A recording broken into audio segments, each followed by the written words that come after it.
수험생 여러분 안녕하십니까? 배정란입니다. 이번 시간은 제2회 모의고사 회계원리 시험 문제에 대한 해설 강의를 진행하도록 하겠습니다. 모의고사를 보시느라 고생 정말 많으셨고요. 문제를 하나씩 보면서 그와 관련된 주제를 한번 점검하는 시간을 갖도록 하겠는데요. 자, 1번 문제부터 보겠습니다.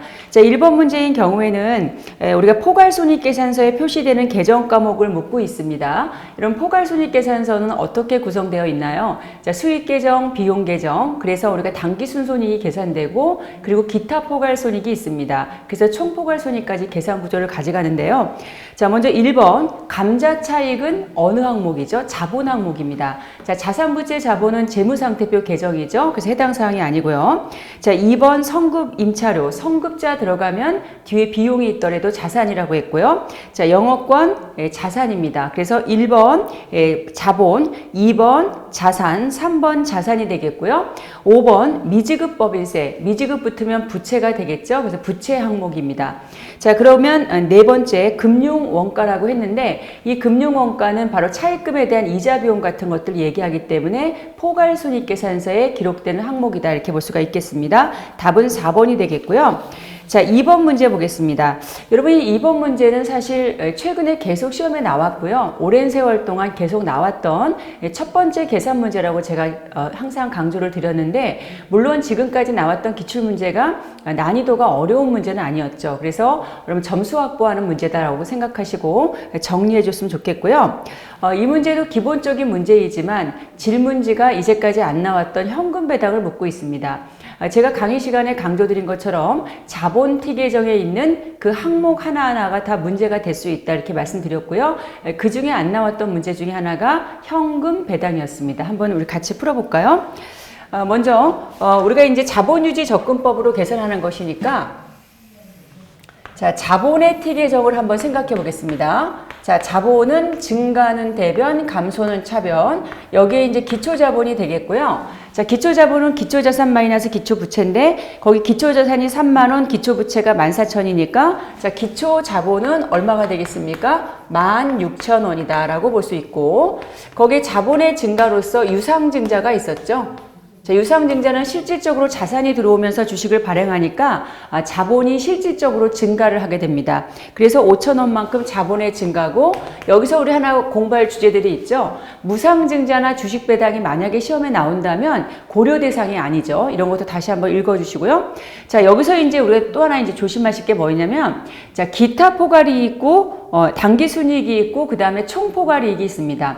우리가 이제 습관적으로 문제를 풀다 보면 당기순이익이 있고 그 다음에 기타 포괄이 있었잖아요. 따로 이렇게 두 개를 구분해서 이제 기록한 적이 있었는데 이 문제는 그 두 개의 합산 금액인 총포괄이익이 나왔습니다. 그래서 이 총포괄이익이 나왔으니까 이 총포괄이익을 그대로 대입하면 돼요. 자, 그러면 당기순이익은 그 10,000원 안에 포함된 것이기 때문에 요 10,000원만 그대로 쓰시면 됩니다. 이중으로 계산하시면 안 돼요. 당기순이익 다시 더하시면 안 됩니다. 예, 주의하시면 되겠고요.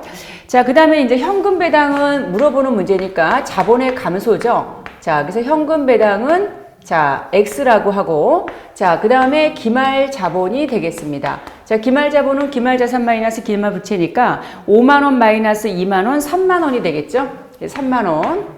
자, 그래서 대차를 일치시키니까 자, 여기 이 31,000원 마이너스 30,000원이니까 X는 얼마가 될까요? 1,000원이 되겠다라고 볼 수가 있겠습니다.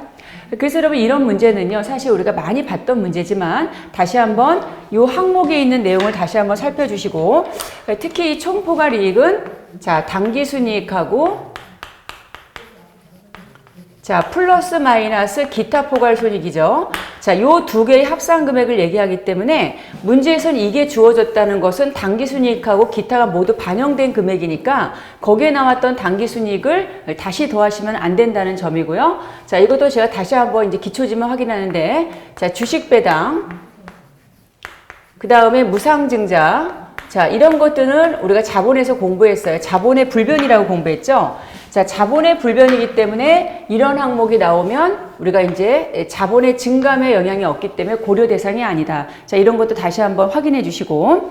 자, 그 다음에 이제 3번입니다. 그래서 2번에는 2번. 자, 3번은 우리가 이제 다음 자료를 통해서 회계 처리할 때 나타나지 않는 것을 묻고 있어요. 자, 그러면 첫 번째는 뭐냐면, 자, 건물을 구입했습니다. 여러분, 건물을 구입했으면 뭐가 증가하죠? 자산이 증가하죠. 건물 자산이 증가하고, 자, 그리고 현금을 줬다면 자산이 감소할 텐데 거기는 보니까 이달 말에 지급하기로 했다. 그러면 현금이 아니라 부채가 되겠죠. 어떤 부채일까요? 자, 상품이 아니니까 미지급금이 될 겁니다. 자, 부채가 증가한다. 이렇게 볼 수가 있겠고. 자, 두 번째 자기 주식입니다. 여러분, 자기 주식이 자본에 미치는 효과 우리 많이 공부했었는데 자기 주식을 취득하게 되면 자본의 마이너스죠. 그리고 대변의 현금이 감소합니다. 자, 자산이 아니라 자본이 감소하고, 자, 자본이 감소하죠. 자, 그리고 현금이 나가니까 자산도 감소합니다. 자, 이런 사건들이 생기는 거고요. 자, 그 다음에 이제 세 번째 회계 처리인데요. 이 세 번째 회계 처리가 상품, 원가를 7만 원짜리 상품을 9만 원에 외상으로 팔았어요. 자, 그러면 상품의 판매에 대한 회계 처리가 거기 단서에 보면 계속기록법이라고 되어 있습니다. 우리가 모의고사 이번 문제에서도 우리가 볼 수 있는 회계 처리인데요. 이 계속기록법에 의해서 매출을 회계 처리했을 때는 매출이라는 수익이 생기면서 그에 대한 상품의 원가가 매출 원가라고 비용으로 계산이 되거든요. 그래서 이거는 우리가 이제 회계 처리를 일단 아셔야 되는 것인데, 자, 예를 들어서 거기 보시면 이제 매출 채권이죠. 외상으로 팔았으니까 차변에 매출 채권이에요. 자, 외상으로 팔았으니까 이 외상 채권이 모두 얼마가 될까요? 자, 9만 원이 되겠고, 자, 대변에 뭐가 될까요? 물건을 팔았으니까 매출이다. 이렇게 볼 수가 있겠습니다. 9만 원. 자, 이걸로 끝나지 않고 계속기록법은, 자, 요게 수익이지 않습니까? 자, 이거에 대해서 얼마짜리 원가가 비용이 됐는가. 자, 매출 원가, 이 비용이 된 거죠? 자, 원가가 9만 원이, 9만 원에서 원가는 7만 원이죠? 7만 원이 비용으로 대응되고, 자, 그래서 이 수익에서 비용이 대응돼서 이익 계산이 되고, 자, 비용이 됐기 때문에 상품은 어떻게 해야 될까? 창고에서 나가야 되겠죠? 그래서 창고에서 7만 원 감소한다. 이렇게 보시는 거죠. 자, 그럼 이 회계 처리에 대한 거래 판료소의 효과는, 자, 어떻게 될까요, 여러분? 자산이 증가하고 자산이 감소하고 또 비슷하게 나오죠. 자, 그리고 이건 뭐죠, 여러분? 수익이 발생하고, 자, 이건 뭐예요? 비용이 발생하잖아요. 자, 그렇다면 이거는 이제 뭡니까? 비용도 매출원가라는 비용도 발생하고, 그 다음에 자, 매출이라는 수익도 발생하죠. 자, 그리고 자산 증가, 자산 감소는 같이 있으니까 생략하겠습니다. 자, 이런 것들이 있는 거예요. 자, 그러면 거기에 지금 부채 증가, 자본 감소, 비용 발생, 수익 발생이 있는데 이 세 가지 사건에서 부채가 감소하는 사건은 존재하지 않죠. 자, 그래서 답은 3번이 틀렸다. 이렇게 보시면 되겠고요. 자, 4번 보시겠습니다. 이 4번이 이제 그 수정분계에 대한 해석 문제인데, 이런 문제가 요즘에 인기가 조금 많습니다. 그래서 잘 좀 살펴주시면 좋겠는데요. 자, 수정 전 시산표의 금액하고 수정 후 시산표의 금액이 달라졌다. 자, 그 얘기는 그 사이에 뭐가 있었다는 거죠? 수정분계가 있었다는 것이고요. 자, 그 수정분계를 해석하는 문제다라고 보시면 되겠습니다. 자, 수정 전 시산표는 제가 강의 시간에 워낙 강조드렸었는데, 자, 기중에 내가 어떻게 처리했는지를 보여준다고 그랬어요. 그래서 거기 보시면 수정 전 시산표에 성급 임차료가 있어요. 자, 수정 전 시산표.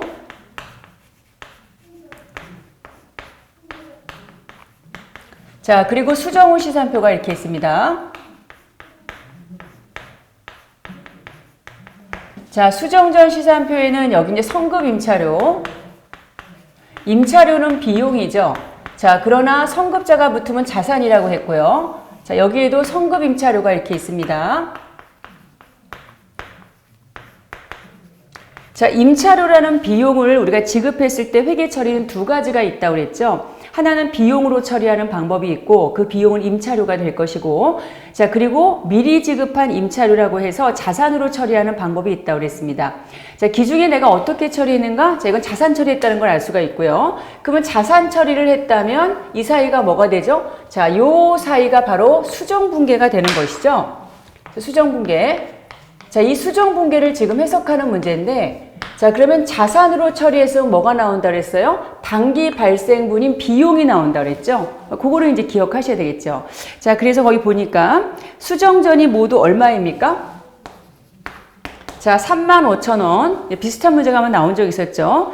자, 수정한 다음에 이게 7,500이에요.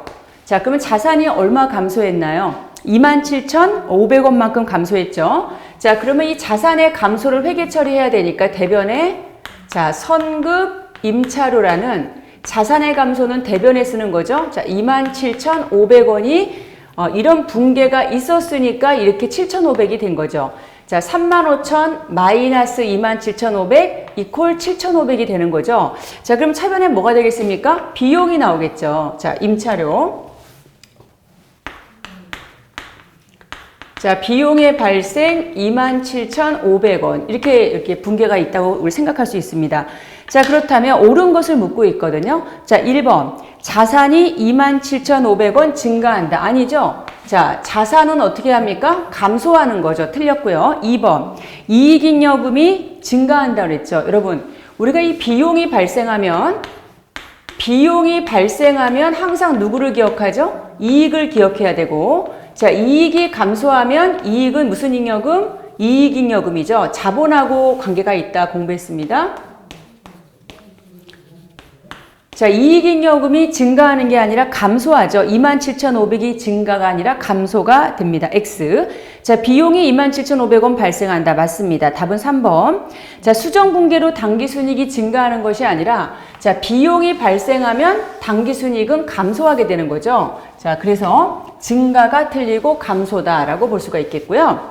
자, 그 다음에 이제 그 5번 자산은 변화가 없으나 자산은 뭐죠 여러분? 감소하고 이익잉여금은 10,000원이 아니라 27,500원만큼 비용이 발생하니까 감소하는 것이죠. 아주 기본적인 문제지만 수정전 시산표하고 수정 후 시산표 사이의 수정분괴를 해석하는 문제이기 때문에 여러분 잘 좀 살펴주시고요. 그리고 이 수정전 시산표는 내가 기중에 어떤 처리를 했는지 보여주니까 아, 내가 자산으로 처리했구나 라고 한다면 수정분괴는 뭐가 나와야 되죠? 바로 당기 발생분에 대한 비용이 나와야 된다. 이런 것들이 자연스럽게 정리가 되셔야 된다. 이걸 다시 한번 확인하고요.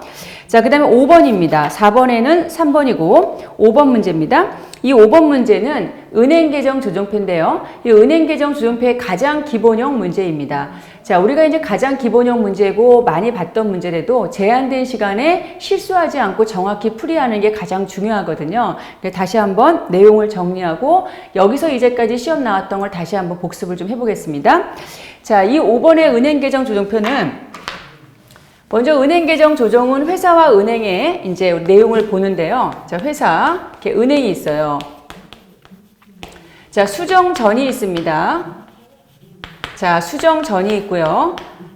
회사 측의 수정전은 당좌예금 계정 잔액이 되겠고, 자, 이게 얼마냐면 지금 보니까 지금 보니까 자, 잔액증명서는 25,000원, 장부금액은 20,000원이죠. 자, 회사는 20,000원이고요. 자, 잔액증명서는 은행이니까 이게 25,000원이죠. 자, 은행계정 조정표는 일단 수정전 금액이 둘이 틀린 것부터 출발해요. 자, 그리고 이제 양자일치법을 보는데, 자, 부도수표입니다. 이런 부도수표는 이제 은행은 자동 출금되는데 회사가 통지를 못 받았으니까 시차가 존재하죠. 회사 측 마이너스입니다. 자, 숫자만 쓰겠습니다. 자, 그 다음 두 번째, 기발행 밑줄. 기발행이라는 건 뭐냐? 이미 발행했는데 수표를 발행하면 회사 측은 이미 대변의 당좌예금이 마이너스가 끝난 거예요. 자, 그렇다면 어떻게 될까요? 은행 측에서 결제를 안 한 거니까 은행 측 차감이다. 이렇게 볼 수가 있겠고. 자, 그 다음에 이제 그 한국이 입금했는데 은행이 미기입했죠? 기록한 게 얼마냐면은 6,000원입니다. 자, 마감이 돼서 기록하지 않은 거 6,000원 더하고. 자, 그 다음에 매출 채권 추심인데 통지를 못 받았죠? 자, 플러스 12,000이에요. 자, 이렇게 해서 이제 우리 각자 양자 우리가 계산을 하게 되면 회사 측과 은행 측의 금액이 각각 나오게 되겠죠. 자, 그래서 요 금액이 얼마냐면 23,000원. 요것도 23,000원이 됩니다. 그래서 이렇게 일치한 금액이죠. 이게 이제 가장 기본형 문제라고 볼 수 있습니다. 요거를 이제 묻는 문제고, 자, 이런 문제를 풀 때는요, 사실 이 둘 중에 하나만 제대로 풀면 되죠. 자, 은행 잔액증명서에서 출발했으면 은행 측 것만 조정하면 이게 곧장 나오죠. 이렇게 구하나 이렇게 구하나 올바른 잔액은 같기 때문이에요. 그래서 하나만 정확하게 풀어도 된다. 이걸 다시 한번 말씀드리고요. 다만 조정 항목은 정확히 여러분이 대응을 시키셔야 되겠죠. 자, 제가 이거 할 때마다 말씀드리지만 우리 기출문제는 5가지 패턴이 계속 나왔고 문제집에도 제가 5가지 패턴 계속 말씀드리고요. 그 5가지 패턴을 정확히 아시면 되는데 가장 기본형이 요거라 그랬죠. 자, 두 번째가 뭐죠? 거꾸로 이 회사 측 수정점 묻는 거 2번. 자, 그 다음에 은행 측 수정점 금액 묻는 거 3번. 요게 이제 가장 기본형 문제고 그 다음에 끝까지 수정했는데도 불구하고 조정했는데도 불구하고 끝까지 일치하지 않더라. 이걸 우리가 뭐라고 하죠? 횡령액이라고 한다고 공부했고요. 자, 그 다음 마지막 5번째 기출 패턴이 뭡니까? 여기에 있는 이러한 수정 항목 있죠? 이러한 수정 항목을 거꾸로 묻는 게 바로 5번째 기출 패턴이다. 자, 우리가 이제 아는 것과 푸는 것은 차이가 있을 수 있다고 그랬죠? 누가 많이 숙달시켰느냐 이게 중요한데 은행계정 조정표가 나오면 저 5가지 패턴을 항상 의식을 하고 문제를 푸는 연습을 하셔야 돼요. 아셨죠? 부탁을 드리겠습니다. 자, 이 은행계정 조정도 꾸준히 나오는 것이니까 잘 좀 살펴주시고요. 자, 6번째입니다. 자, 비계산 문제인데요. 개념체계 문제입니다. 여러분 개념체계 문제는 한 문항씩 꾸준히 나왔는데 이 개념체계에서는 항상 나오는 문제가 바로 질적 특성이거든요. 그래서 그 질적 특성의 내용을 지문을 좀 길게 해서 내용 정리를 하고자 합니다. 첫 번째 적시성입니다. 옳지 않은 것이죠. 여러분 적시성은 보강적 질적 특성에 속합니다. 비검적이죠. 자, 적시성은 타이밍이고요. 자, 키워드 체크하시는데 자, 적시성은 의사결정에 영향을 미칠 수 있도록 자, 정보를 어떻게 제공해야 돼요? 제때 이용 가능할 때 제공하는 걸 적시성이라고 합니다. 여기서 키워드는 뭐죠? 제때라고 말씀드렸죠. 자, 그런데 그 뒷문장도 의미가 있습니다. 대부분의 일반적으로 정보는 오래될수록 유용성이 떨어지죠. 아주 옛날 정보는 사실 우리가 유용성이 떨어진다고 생각합니다. 그러나 모든 정보가 오래된 정보일수록 유용성이 떨어지고 적시성이 떨어진다고 말할 수는 없거든요. 일부 정보는 오래된 정보임에도 불구하고 적시성이 존재할 수 있어요. 그 일부라는 표현 꼭 기억하시고 예를 들어서 추세 분석 같은 거는 10년치 추세 분석이다. 이거 다 과거 정보거든요. 오래된 정보죠. 자, 그렇지만 제때 제공함으로써 유용한 정보가 될 수 있다. 이 뒷문장도 잘 기억해 주시고 자, 2번 일관성입니다. 자, 일관성은 한 보고기업 내의 기관 간 또는 같은 기간 동안의 기업 간 자, 동일한 항목에 대해서 동일한 방법을 적용하는 것인데요. 자, 비교 가능성이 목표입니까? 일관성이 목표입니까? 비교 가능성이 목표고 그 비교 가능하기 위해서 일관성이 요구되는 것입니다. 이것도 가끔 시험에 나옵니다. 자, 그다음 세 번째, 보강적 질적 특성은 어떤 규정에 따르지 않는 반복적인 과정이다. 이렇게 공부할 수 있고요. 자, 그래서 때로는 어떤 특정 질적 특성을 강조하기 위해서 다른 질적 특성을 감소하게 되는 경우도 있다라고 볼 수가 있겠습니다. 자, 그다음 네 번째인데요. 자, 신중성. 이게 이제 개정됐을 때 새롭게 질적 특성에 들어간 항목이에요. 중립성과 관계가 되는 부분인데 이 신중성은 비대칭, 정보의 비대칭의 필요성 을 내포하게 되는데요. 이 비대칭의 필요성이라는 건 뭐냐면 거기 예시 보면 자, 자산이나 수익을 인식하기 위해서는 부채나 비용을 인식할 때보다 좀 더 설득력 있는 증거가 뒷받침돼야 된다는 내용인데요. 유용한 재무정보의 질적 특성에 포함됩니까? 안 됩니까? 아니라는 거예요. 그래서 질적 특성에 해당되지 않습니다. 자, 그런데 질문은 어떻게 되어 있죠? 재무정보의 질적 특성이라고 했기 때문에 정보의 비대칭성, 비대칭의 필요성은 질적 특성이 아닙니다. 그 질적 특성이라는 표현이 틀렸습니다. 자, 4번이 틀린 지문이고요. 자, 비교 가능성은 누군가 비교를 같이 해야 되기 때문에 항목이 하나 갖고는 할 수 없죠. 그래서 최소한 2항목 이상이 있어야 된다. 이런 내용을 우리가 확인할 수가 있겠습니다. 답은 4번이고요. 자, 7번에 보면 자, 매출 채권 회수액을 묻고 있습니다. 자, 요거는 우리가 이제 무엇을 묻고 있냐면 자, 매출 채권 T 계정을 우리가 이제 아셔야 되겠죠. 그렇죠? 회수액 매출 채권 자, 매출 채권 T 계정을 우리가 이제 확인하는 그런 문제다라고 볼 수가 있겠고요. 자, 요거는 회수액을 물었으니까 자, 기초 매출 채권이 있고요. 자, 여기 뭐가 될까요? 외상 매출액이 있고 자, 매출 채권 회수액 요걸 묻고 있습니다. 자, 그런데 매출 채권은 받는 것만 있는 게 아니라 못 받을 수도 있죠. 이걸 뭐라고 하죠? 손상 확정액이다. 이렇게 얘기합니다. 자, 그리고 기말 매출 채권 이렇게 볼 수가 있어요. 지금 주어진 자료를 보면 거기서 기초의 순 매출 채권이 12,500원 이거 주어졌고요. 기말의 순매출 채권이 제일 밑에 10,000원이라고 있어요. 자, 채권이 손상된 게 지금 얼마 있냐면 거기에 보니까 5,000원이 있어요. 5,000원. 그러면 대차 일치시켜서 X를 풀면 되는데 이 X를 풀기 위해서 누구를 알아야 되죠? 외상 매출액을 알아야 되잖아요. 그쵸? 자, 거기에 보니까 매출 원가와 매출 총 이익이 있습니다. 여러분 이걸 딱 두 개를 보는 순간 우리는 무슨 생각을 해야 돼요? 매출액이 주어졌다고 생각해야 되죠. 자, 그래서 자, 45,500원 자, 더하기 그 다음에 매출 총 이익이 13,000입니다. 이건 금액으로 주어졌죠. 근데 이게 퍼센트로 주어질 수도 있어요. 그때도 우리가 잘 살피셔야 되겠고요. 이건 금액이지만 이게 퍼센트로 주어질 수 있다 이 생각을 하시고요. 그럼 53,500원 아니겠습니까? 자, 그럼 53,500원은 현금 매출과 외상 매출을 모두 포함하고 있고 이 문제가 모두 신용거래라는 언급이 없기 때문에 우리가 이거는 외상이 돼야 되기 때문에 이 속에 있는 누구를 빼야 될까? 현금 매출을 빼야 되는 거죠. 자, 거기 문제에 현금 매출이 나와 있죠? 얼마입니까? 10,000원이라고 나와 있으니까 자, 외상 매출은 얼마일까요? 43,500원이다. 이렇게 볼 수가 있겠습니다. 43,500원.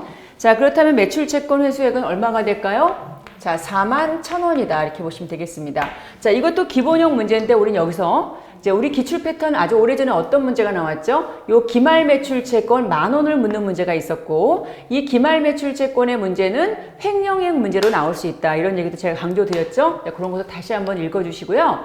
그리고 이제 이렇게 매출액이 안 나왔을 때는 원가와 이익의 관계를 가지고 매출액을 계산하는데 이때 이 매출 원가는 이 문제는 45,500원 주어졌지만 요게 안 주어지고 기초, 매입, 기말 이렇게 매출원가 3인방이 나올 수 있고 그리고 이 이익은 금액으로 주어졌지만 매출 총 이익률이나 원가에 대한 가산율로 퍼센트로 주어질 수 있다. 자, 이런 것도 꼼꼼하게 다시 한번 점검하셔야 됩니다. 자, 그 다음에 넘어가시겠습니다. 자, 그 다음에 이제 8번 문제인데요. 이 8번 문제는 기말 재고에 포함할 특수 항목을 계산하는 문제가 되겠습니다. 자, 이 문제는 제가 뭐 강의 시간에 워낙 강조드렸지만 무슨 문제하고 같이 풀어달라고 그랬죠? 매출원가 문제랑 항상 같이 연상해서 정리하셔야 된다. 다시 한번 강조드리고요. 자, 보겠습니다. 자, 이 문제의 논점은 바로 뭐냐면 기초재고가 있어요. 그 다음에 매입액이 있고 자, 매출원가죠. 자, 기말입니다. 자, 이 문제는 자, 요거를 구하는 거죠. 요거를 올바로 구해주세요. 이런 문제예요. 자, 그럼 이 문제는 곧장 풀면 되죠. 해봅시다. 자, 지금 적송품 중에서 판매되지 않은 거. 자, 위탁 판매한 것 중에서 지금 위탁 판매를 위해서 적송한 것 중에서 미판매된 거죠. 자, 재고라는 것은 여러분, 이건 판매입니까? 미판매입니까? 미판매분이거든요. 판매되지 않은 재고기 때문에 미판매 재고가 얼마? 37,000원. 자, 그 다음 두 번째. 자, 창고에 재고가 125,000원 있어요. 125,000원 있는데 이 중에서 지금 보니까 수탁받았다는 것은 우리 게 아니죠. 타사한테 대신 위탁받은 것이니까 이거는 제외해야 되겠죠. 25,000원. 자, 그 다음에 시송품 중 의사표시가 되지 않은 게 30,000원인데 여기서 주의하신 거는 우리가 이 재고자산은 모두 원가가 돼야 되거든요. 근데 얘가 지금 무슨 금액으로 돼 있죠? 매가, 판매가로 돼 있어요. 자, 그렇다면 원가율로 환산해야 되는데 매출 총이익률이 20% 아니겠습니까? 여러분 매출 총이익률이 20%면 원가는 몇 프로죠? 80%거든요. 자, 그래서 0.8을 곱해야 된다. 이런 내용을 정리하셔야 되겠고 자, 그 다음에 운송 중인 상품, 미착 상품이 있는데 자, 31,000원이 있습니다. 자, 20,000원짜리하고 11,000원짜리가 있는데 자, 매입이죠. 매입 동그라미 치시고 자, 그럼 선적지 인도 조건은 누구의 재고죠? 바로 구매사, 매입사 거고 도착지 인도 조건은 판매사 재고거든요.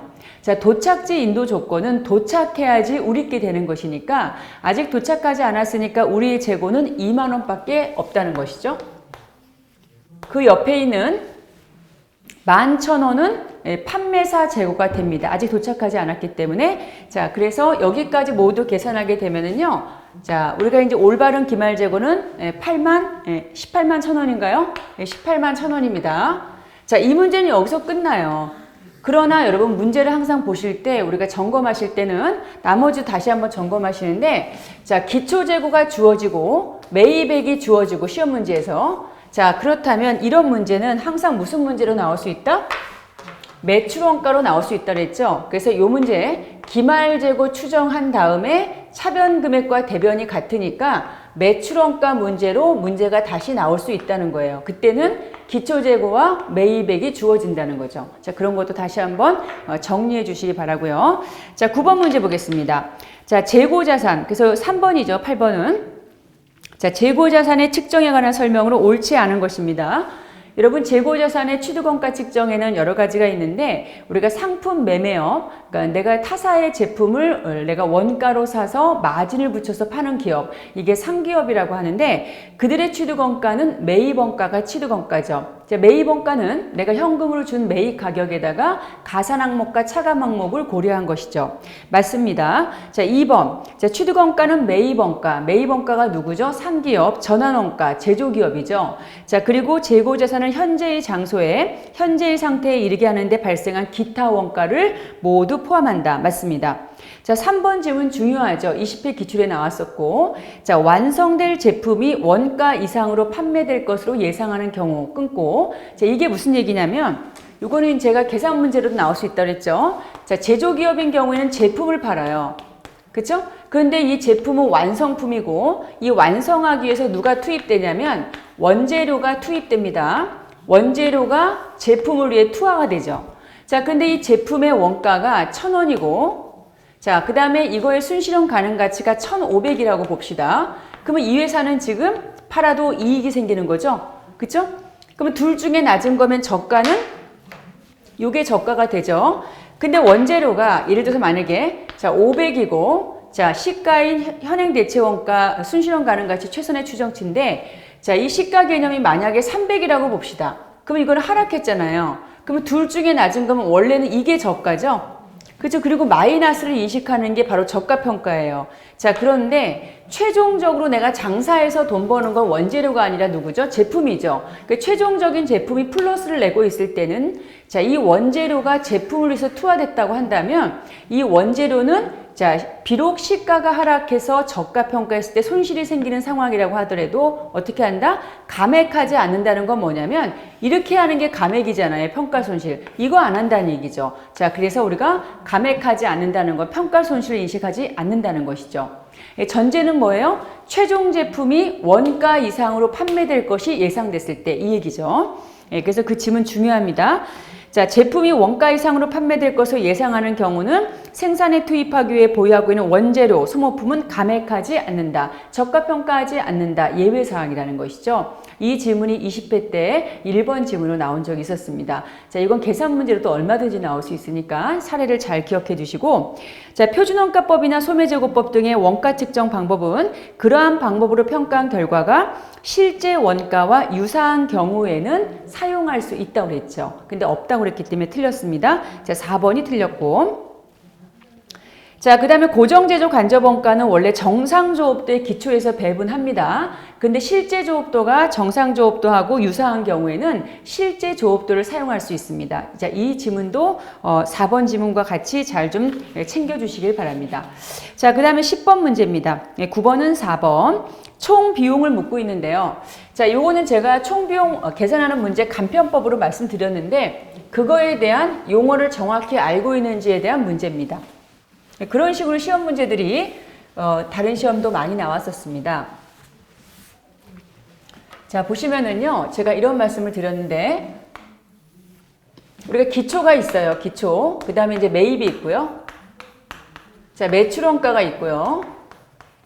자, 기말이 있지 않습니까? 자, 이 기말은 두 개가 있어요. 장부가 있고 그 다음에 실제가 있습니다. 여러분, 장부는 뭐예요? 자, 장부 수량 곱하기 장부상 단위당 원가를 얘기하고 실제는 뭐예요? 자, 실제 수량 곱하기 단위당 저가를 얘기합니다.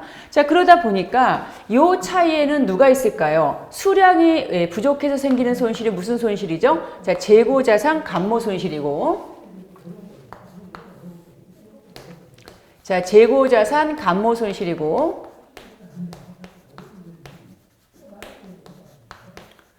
자, 가치가 하락해서 시가가 하락해서 생긴 손실을 뭐라고 하죠? 재고 자산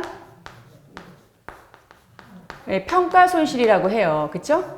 요 두 가지가 있습니다. 자, 그럼 총 비용이라는 건 뭐냐면 제가 교재도 있지만 장부상 매출원가, 그 다음에 감모 손실, 평가 손실이 모두 총 비용이잖아요. 그럼 이것을 각각 구해서 더하는 것은 상당히 번거롭죠. 그래서 간편법으로 푸는 게 유익하다는 겁니다. 그럼 간편법이 뭐냐 이거죠. 자, 기초재고가 얼마예요? 10만 원이고요. 자, 매입액이 얼마입니까? 25만 원이고요. 여러분, 이 실제 재고는 실제 수량 곱하기 단위당 저가인데요. 자, 그 얘기는 뭐냐면 장부 금액에서 감모 손실과 평가 손실 다 차감한 금액이죠. 자, 그게 바로 그 밑에 얼마가 있습니까? 7만 원이 있지 않습니까, 이게? 7만 원이 있죠? 그럼 이 7만 원을 그대로 빼면 자, 요 금액, 요 금액, 요 금액이 한꺼번에 계산된다는 얘기예요. 아시겠죠? 그래서 총 비용은 자, 기초 재고에서 매입액 더하고 자, 평가 손실과 감모 손실을 차감한 실제 수량 곱하기 금액을 우리가 이제 곱한 게 바로 이제 기말 재고가 돼서 차감한 게 바로 총 비용이다 이거죠. 그래서 요 문제는 28만 원이 답이고요. 근데 이 문제가 이제 이런 문제 말고 또 우리가 뭐가 있었냐면요. 수정된 매출원가가 있었죠. 그땐 단서 조항이 나온다 그랬죠. 만약에 이 문제에서 재고자산 감모 손실은 모두 정상 감모라고 봤을 때 자, 모든 감모 손실은 매출원가로 포함되지 않고 기타 비용으로 간다는 단서가 있으면 만약에 수정된 매출원가를 물어봤을 때는 이 28만 원에서 자, 매출원가에 포함되지 않는 것만 한 번 더 빼면 된다 그랬죠. 자, 그런 식으로 문제를 푸시는 게 상당히 빠르게 풀 수 있고요. 자, 그리고 이제 이 문제에서 보세요. 자, 총 비용을 물어보는 문제였죠. 총 비용은 자, 10만 원 기초 매입액 자, 그리고 감모 손실과 평가 손실 제외한 즉 실제 수량 곱하기 단위당 저가인 기말 재고 7만 원. 자, 요거를 차감하게 돼서 요 금액이 얼마? 28만 원이잖아요. 답은 28만 원인데 여러분 이 문제에 반드시 기억하실 게 뭐냐면 총 비용을 물으면 우리는 무슨 문제로 바꿀 수 있다고 그랬어요? 자, 당기순이익 문제로 나올 수 있어요. 그래서 여러분 이런 거 다 메모해 두시는 게 좋아요. 그러면 당기순이익을 만약에 묻는다라고 했을 때는 자, 누가 주어질까요? 자, 총 수익이 문제에 나와 있을 거고 총 비용은 지금 계산한 금액으로 풀면 되겠죠. 이게 28만 원이다 이렇게 보시면 되겠고 이때 총 수익은 대부분 매출액 같은 것들이 주어진다 이거죠. 이건 주어지는 거예요. 그래서 만약에 이 매출액이 30만 원이다. 그러면 이익은 2만 원이잖아요. 이런 식으로 해서 총 비용의 문제는 이익의 문제로 나올 수 있다. 이렇게 항상 우리 세트를 해서 내용 정리를 해 주시길 바랍니다. 자, 답은 3번이 되겠고 자, 11번입니다. 자, 재무제표 표시인데요. 옳지 않은 것을 묻고 있어요. 여러분 매출원가라는 단어는 자, 비용을 분류했을 때 성격별입니까? 기능별입니까? 기능별로 분류했을 때 표시가 되는 것이고요.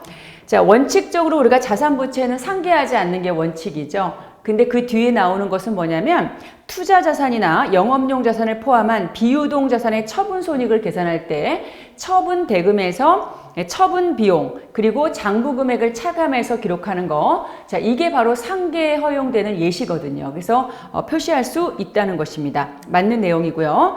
그리고 이제 자산부채를 우리가 표시할 때 어떻게 표시할 것인가? 거기에는 유동과 비유동 구분할 수 있고 유동성 배열법으로 기록할 수 있고 또 이 두 가지를 혼합해서 표시할 수 있다. 자, 이 세 가지 중에 선택할 수 있다는 것입니다. 맞습니다. 자, 그 다음에 유형자산의 재평가 잉여금은 당기손익으로 재분류되는 항목에 해당된다. 당기손익에 재분류되지 않는 항목인 것이죠. 자, 그래서 우리가 이것도 다시 한번 정리해 보시면 답은 4번이 틀렸습니다. 우리가 이제 포괄손익계산서에 수익이 있고 비용이 있지 않습니까? 자, 그리고 여기 당기순이익이 있고요. 자, 당기순이익에서 플러스 마이너스 기타 포괄손익이 있고 자, 여기에 이제 총포괄손익이 있어요. 자, 이거는 이제 포괄손익계산서는 당기 발생분이고요. 자, 이게 미실현 손익이죠. 이 미실현 손익이 어디에 가죠? 자본에 가지 않습니까? 자본에. 자, 자본에 가서 누구의 이름으로 기타 포괄손익 누계 자, 기타 포괄손익 누계액으로 쌓이게 된다 그랬죠? 그 쌓인 것 중에 누가 있냐면 재평가 잉여금이 있어요. 재평가 잉여금은 기타 포괄손익의 항목 중에는 많은 항목이 있는데 이 항목 중에는 어떤 것은 당기손익, 요 수익과 비용으로 분류해서 가는 애가 있고 어떤 항목은 수익과 비용으로 가지 않는 게 있습니다. 그게 바로 재평가 잉여금이고요. 그럼 재평가 잉여금은 자, 당기손익으로 수익과 비용으로 자, 분류되지 않습니다. 대표적인 주자죠. 그러면 어떻게 하느냐? 자, 요 밑에 누가 있죠? 이익잉여금이 있거든요. 자, 이 이익잉여금으로 우리가 대체 가능하죠? 대체 가능하다 그러죠? 자, 그래서 당기손익으로 분류하지 않는 재분류 금지 항목이다. 우리가 공부했습니다. 4번이 틀렸고요. 자, 그 다음 기능별로 분류했을 때는 성격별에 대한 우리가 비용의 분류를 우리 주석으로 공시하게 되는 것이죠. 자, 반대는 성립하지 않습니다. 무슨 얘기냐면 성격별로 비용을 분류했을 때는 기능별 비용의 분류를 공시하지 않습니다. 그래서 우리가 기능을 선택했을 때만 성격별 항목을 우리가 이제 주석으로 공시한다 이렇게 정리하시면 되겠고요. 자, 12번 문제입니다. 12번 문제는 여러분 거기 보시면 교환에 대한 부분인데요. 자, 우리가 이제 교환은 개별 문제로서는 그래도 좀 많이 나왔던 편에 속합니다. 그래서 이제 가장 기본적인 취득원가 측정을 다시 한번 우리가 이제 한번 점검하고자 한번 이 문제를 정리하는데 우리가 예외적인 문제도 많이 봤지만 기본적인 내용 한번 정리해 볼게요. 자, 12번인데 자, 12번이 지금 누구하고 누가 있냐면 주식회사 한국이 있고요. 자, 주 한국이 있고, 그 다음에 주 민국이 있죠. 자, 한국이 가지고 있는 것은 바로 뭡니까? 기계장치 X고요. 자, 기계장치 X고, 자, 민국이 가지고 있는 건 기계장치 Y예요. 자, 기계장치 Y. 자, 그럼 한국은 자, 기계장치 X를 민국한테 주고 그 다음에 Y를 받는 거예요. 자, 지금 질문지는 뭐냐면 누구 입장에서 자, 요 한국의 입장에서 원가를 물어봤습니다. 취득원가. 그러면 한국은 지금 Y를 받은 거예요? X를 받은 거예요? X를 주고 Y를 받은 거죠. 그럼 한국의 입장에서 이 취득원가는 Y를 결정하는 것이다 라고 보시면 되는 거죠. 자, 그런데 이때 이제 이 결정할 때 거기 보면 상업적 실질이 있다는 것은 결국 무슨 법이죠? 공정가치법이다 라고 볼 수 있어요. 자, 공정가치법. 자, 두 번째, 상업적 실질이 없다는 것은 장부금액법이죠. 요 두 가지의 가장 기본적인 방법에 의해서 자, 한국이 X를 주고 Y를 받았을 때 그 Y의 원가를 계산해 보시오 그랬습니다. 자, 그럼 신자산의 취득원가죠. 신자산, 이거 Y죠. 자, Y의 취득원가를 계산해 보자. 자, 공정가치법은 어떤 논리가 있다고 그랬어요? 자, 내가 가지고 있는 공정가치만한 걸 받았다고 보는 거예요. 그럼 어디서부터 출발해요? 17만 5천 원부터 출발해요. 내 것만 한 거 받았다고 보는 거죠. 자, 그런데 공정가치가 등가를 전제한 것인데 이 공정가치가 차이가 생길 수가 있거든요. 자, 그렇다면 어떻게 해야 될까요? 누군가 돈을 주고 받아야 되는 거죠. 그래서 자, 지금 내가 내 것만 한 거 받았다고 봤는데 내가 받은 게 내 것보다 안 좋았다면 현금을 받겠죠. 자, 그런데 지금 주식회사 한국은 민국으로부터 2만 5천 원의 돈을 받았습니다. 왜 받았을까요? 내 것보다 좀 안 좋은 걸 받은 거죠. 자, 그러니까 내가 받은 자산을 원가를 구할 때는 나의 공정가치에서 돈 받은 만큼 차감하면 되는 거예요. 그렇게 생각하시면 됩니다. 자, 그래서 이게 15만 원이고요. 자, 장부금액법은 자, Y의 취득원가는 자, 나의 장부금액이 그대로 승계됐다고 봐요. 그럼 나의 장부금액이 지금 거기 얼마 있나요? 나의 장부금액이 10만 원이 있죠? 그러면 그 10만 원에서 2만 5천 원을 빼는 겁니다. 자, 2만 5천 원. 자, 그러면 얼마가 될까요? 7만 5천 원이다. 이렇게 보시면 되겠습니다. 답은 3번 되겠고요. 자, 13번 보시겠습니다. 유형자산에 대해서 옳은 것을 묻고 있습니다. 1번은 뭐가 틀렸을까요? 자, 유형자산이 영업활동의 사용 목적인데 여기는 시세차익 목적이라고 했죠. 자, 시세차익 목적은 투자부동산입니다. 틀렸고요. 일상적으로 발생하는 수선유지와 관련된 원가, 후속원가는 우리가 자산요건과 관계없이 비용 처리하죠. 단기비용 처리합니다. X. 자산이식요건 관계없습니다. 자, 토지와 건물을 우리가 이제 모두 사용할 목적으로 일괄 구입했다면 그 일괄 구입한 원가를 두 자산에 안분을 해야 되는데 그때 안분의 기준이 바로 장부금액이 아니라 토지와 건물의 공정가치가 되겠죠. 그래서 공정가치의 비율별로 안분합니다. 자, 장부금액 X고요. 자, 그 다음에 교환에 의한 취득의 경우 원가는 자, 제공한 자산의 공정가치로 측정하는 것이 원칙이다. 즉 제공은 구자산이죠. 나의 공정가치만한 걸 받았다고 보는 게 원칙인데 자, 이때 만약에 상업적 실질이 결여되었거나 그 다음에 공정가치를 신뢰성 있게 측정할 수 없을 때는 공정가치법을 적용할 수 없죠. 자, 이랬을 때는 우리가 뭐죠? 장부금액법으로 측정한다. 맞습니다. 답은 4번. 자, 장기연불 조건의 구입인 경우에는 대금 지급 기간에 지급하기로 한 금액, 명목상의 금액인데요.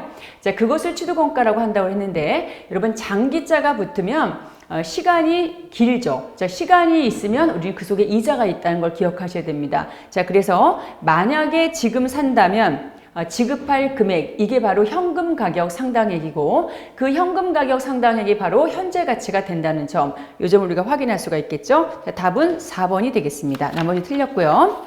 자, 14번 문제 보시겠는데요.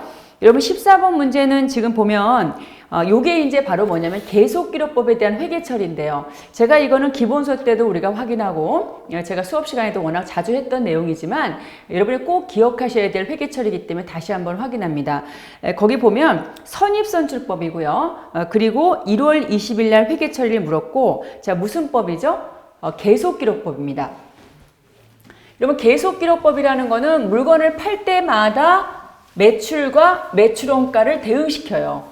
자, 그러면 계속기록법 말고 무슨 법이 있었죠? 실지재고조사법이 있었죠? 여러분 실지재고조사법은 그때그때 매출원가가 안 생겨요. 그래서 매출원가가 언제 생긴다고 했어요? 바로 기말의 수정분계를 통해서 생깁니다. 자, 그래서 우리가 매출원가를 기말 수정분계를 한다는 얘기는 계속기록법이란 말을 쓰면 안 되는 거예요. 계속기록법은 물건 팔 때마다 매출원가가 되지만 실지재고조사법이 수정분계가 필요하다. 자, 이 점은 지문형으로 나올 수 있습니다.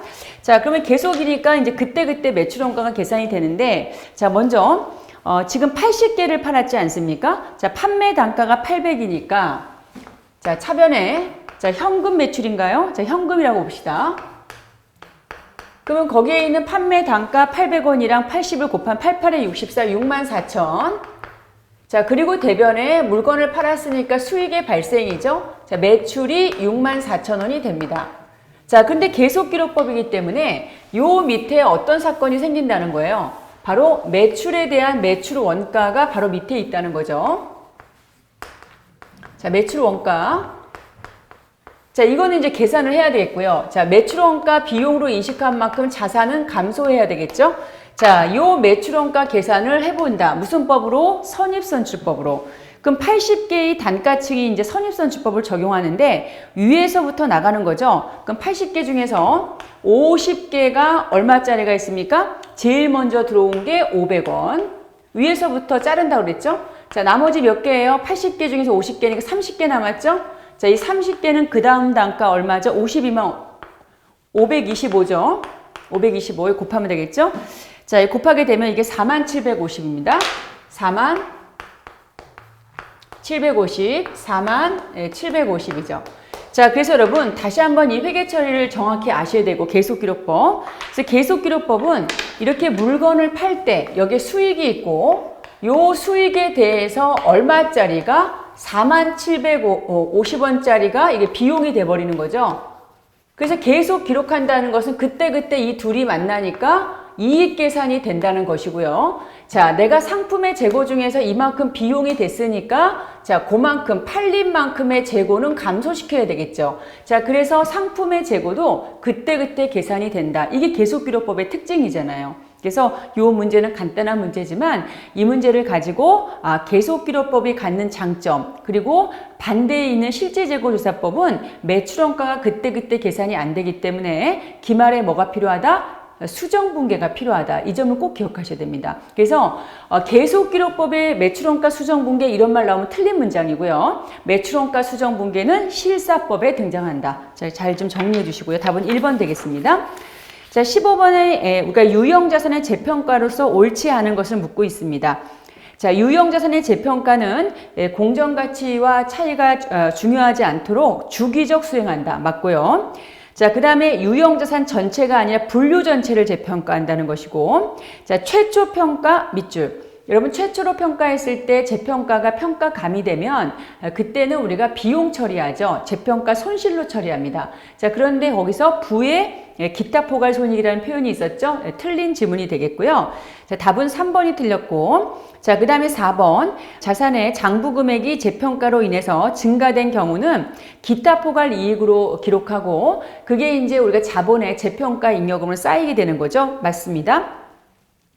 자, 재평가의 빈도는 공정가치 변동으로 인해서 생기는 거죠. 빈도는. 그래서 어떤 기업은 공정가치 변동이 많으면 극심하면은 자주 해야 되겠지만 어떤 기업이 가지고 있는 토지 같은 경우는 공정가치 변동이 거의 없는 경우는 어떻게 해요? 3년, 5년마다 하는 경우도 있다. 이렇게 볼 수가 있겠습니다. 맞는 내용이고요. 답은 3번 되겠습니다. 자, 16번인데요. 충당부채 내용입니다. 경품 충당부채인데 이 경품 충당부채에서 지금 기말의 충당부채의 잔액을 묻고 있습니다. 여러분, 우리가 항상 기억하실 거는 기말 충당부채의 잔액은요, 총 의무 금액에서 이행된 걸 빼면 되잖아요. 자, 거기서 보니까 지금 총 상자가 600개고 그 한 개마다 우리가 한 매의 그 쿠폰이 있는데 그럼 600매에서 자, 50%가 추정이 되니까 모두 몇 매입니까? 300이고요. 자, 고객한테 이행된 게 얼마입니까? 청구된 게 240매고. 자, 이만큼이 예상이 되는데 이만큼이 이행됐으면 얼마만큼이 남았죠? 60매가 남았죠? 그 60매에 대해서 몇 매씩을 가져오면 돼요? 5매씩을 가져오면 되고요. 그 5매씩 가져오면 얼마짜리를 준답니까? 경품을? 자, 500원짜리를 준다 그랬죠? 500원짜리. 이렇게. 자, 그러면은 요게 6,000원이 되겠습니다. 답은 3번 되겠고요. 자, 그 다음에 이 문제도 마찬가지로 이제 경품과 관련된 총 비용을 묻는다면 그때는 300 나누기 5 곱하기 500원이 되겠죠. 그때 3만 원이 되겠고, 자, 요거는 이제 잔액이니까. 그리고 이 충당부채는 뭐예요, 여러분? 다시 한번 정리해보면 기말 현재 의무죠. 그 요 의무는 뭐죠? 요거는 이행된 거죠. 요건 이행된 거기 때문에 총 추정치에서 이행된 거를 뺀 거. 요게 바로 현재 의무라는 거죠. 자, 그래서 답은 3번이 되겠고, 자, 17번 보겠습니다. 자, 충당부채, 우발부채, 우발자산인데 옳지 않은 것인데요. 여러분, 거기 충당부채는 지출에 대한 최선의 추정치를 고려한다. 이 얘기는 위험과 불확실성을 고려한다고 우리가 확인했었고요. 자, 그 다음에 화폐의 시간 가치가 중요하면 예상되는 지출액은 현재 가치로 한다고 했고요. 그때 할인율은 세전 이율이다. 이런 것도 공부했습니다. 미래 예상 영업 손실은 충당부채로 인식합니까? 인식하지 않습니까? 인식하지 않습니다. 왜냐하면 우리가 충당부채로 인식하려면 과거 사건의 결과 현재 의무여야 되고 자원의 유출 가능성이 높고 신뢰성 있게 측정할 수 있어야 되는데 미래 예상 영업 손실은 과거 사건의 결과가 아니잖아요. 미래 사건이죠. 자, 그렇기 때문에 부채의 인식 요건에 충족하지 못합니다. 우리 시험에 나왔던 거죠. 그래서 우리 시험에는 미래 예상 영업 손실을 충당부채로 한다 했는데 틀렸죠. 그래서 인식하지 않습니다. 예상되는 자산 처분이 충당부채를 발생시킨 사건과 밀접하게 관련되어 있다면 그 자산의 예상 처분이익은 충당부채에서 차감한다고 그랬죠. 이 얘기는 뭐냐면 예상 처분 차익은 충당부채에서 고려하지 아니한다. 우리가 이렇게 공부했었는데 결국 차감하지 않습니다. 이 얘기는 고려하지 않는다는 얘기죠. 틀린 지문이죠. 그래서 차감한다가 아니라 차감하지 아니한다. 즉 고려하지 않는다는 얘기예요. 답은 4번이 틀렸고요. 그 다음에 이제 5번째는 충당부채 인식 요건이에요. 여러분 동그라미 3개 다 체크해 볼까요? 현재 의무 동그라미 1번. 자, 자원의 유출 가능성이 높고 동그라미 2번. 신뢰성 있게 자, 금액을 신뢰성 있게 추정 동그라미 3번. 요 세 개가 충당 부채 인식 요건이라고 우리가 공부했습니다. 자, 맞는 내용이 되겠습니다. 자, 답은 4번이 되겠고요. 자, 여러분 그 18번 문제 보겠는데, 자, 이 18번 문제는 지금 비용으로 기록할 금액을 묻고 있어요. 비용. 이 비용인데 거기 보니까 연구 단계와 개발 단계가 있습니다. 여러분 연구 단계는 100% 비용이죠. 자, 그러면 개발 단계는 인식 요건에 충족하는 것은 개발비 자산이고, 인식 요건에 충족하지 못하는 것, 즉 자산 인식 요건에 충족하지 못하는 게 비용이거든요. 자, 그러면 우린 이 두 가지 75억은 100% 비용이고, 개발 단계 50억은 자산 인식 요건에 충족하는 것만 자산이니까, 자, 그 충족하지 못하는 게 비용이 되겠죠. 거기 보면 자산 인식 요건에 충족하는 개발은 60%라고 했습니다. 그러면 그 50억 중에 40%는 뭐죠? 인식 요건에 충족하지 못하는 것이죠. 자, 그러면 50억 곱하기 40% 20억하고 75억을 더하면 95억이 되겠죠. 이 95억이 바로 뭐가 될까요? 연구 단계와 개발 단계와 관련된 비용 금액이다. 이렇게 정리할 수가 있겠습니다. 자, 3번이고요. 자, 19번입니다. 여러분 19번은요. 표시이자를 계산하는 건데 이 문제는 제가 수업 시간에 말씀드렸던 간편법으로 풀면 상당히 빨리 풀 수가 있겠죠. 여러분 이렇게 보시면 됩니다. 거기 보시면 지금 발행 금액이 얼마냐면, 자, 이런 얘기예요. 92,416원이고요. 그쵸? 자, 그리고 이 회사가 이제 그 X1년 초에 발행했고, X1년 말에, 자, 그러면 요게 이제 발행이고요. 1기가 지났을 때 장부 금액이 거기 나왔죠. 그럼 우리가 이제 발행하고 1기 말 장부 금액을 간편법으로 풀었던 거 기억나시죠? 한번 해볼까요? 유효이자율이 9%니까 이거에 대해서 1.09, 그 다음에 뭘 뺐죠, 여러분? 액면이자 또는 뭐예요? 표시이자. 자, 요거를 차감한 금액이 요게 이제 1기 말 장부 금액이죠. 요 장부 금액 거기는 친절하게 주어졌단 말이죠. 94,730이 주어졌죠, 이렇게? 이 방법 풀면 금방 풀죠. 자, 그럼 뭐가 됩니까? 요 금액이 계산되지 않습니까? 요게 표시이자가. 요게 딱 6,000원이 안 나오고 반올림하면 5,997이 나오죠. 그쵸? 자, 5,997이 나와요, 이렇게. 자, 그럼 이거하고 누구를 비교하면 되죠? 5,997 자, 나누기 얼마죠? 액면 금액이 얼마예요? 10만 원이죠? 그럼 약 몇 퍼센트의 가장 근사치니까 6%가 되는 거죠. 무슨 얘기인지 아시겠죠? 그래서 이렇게 보시면 되겠고요. 그래서 제가 늘 말씀드리지만 이 사채의 삼각 후원가, 장부 금액의 간편법을 이용하면 여러 가지로 우리가 사용할 수 있다는 걸 다시 한번 말씀드립니다. 여러분, 그 다음에 이제 20번의 문제 보면 그 답은 2번이고 94730 맞죠? 자, 그 다음에 20번 문제 볼게요. 자, 사채는요, 요게 보세요, 여러분. 할증 발행, 이게 액면이죠. 액면인데. 자, 요게 뭡니까, 여러분? 할증. 요게 뭐죠? 할인이라고 그랬죠. 할인입니다. 자, 그리고 이제 만기가 있어요, 만기. 이게 만기죠. 자, 만기 때까지 할증은 이 부채가 점점 감소하면서 액면. 얘는 점점 증가하면서 우리가 이제 액면에 수렴하죠. 이게 액면 금액이니까 이게 만기예요. 그쵸? 그래서 우리가 3년이면 3번에 걸쳐서 부채가 할증은 감소하고 할인은 3번에 걸쳐서 부채가 증가해서 액면에 수렴한다. 이렇게 공부했습니다. 자, 1번. 할증 발행과 할인 발행은 자, 만기 금액이 동일하다. 만기는 액면에 수렴되어 있으니까 맞죠. 동일하다. 맞습니다. 자, 2번. 할증 발행의 경우에는 발행 연도의 현금 이자가 이자 비용보다 크다. 여러분, 할증이라는 것은요. 자, 어떻게 됩니까? 표시이자.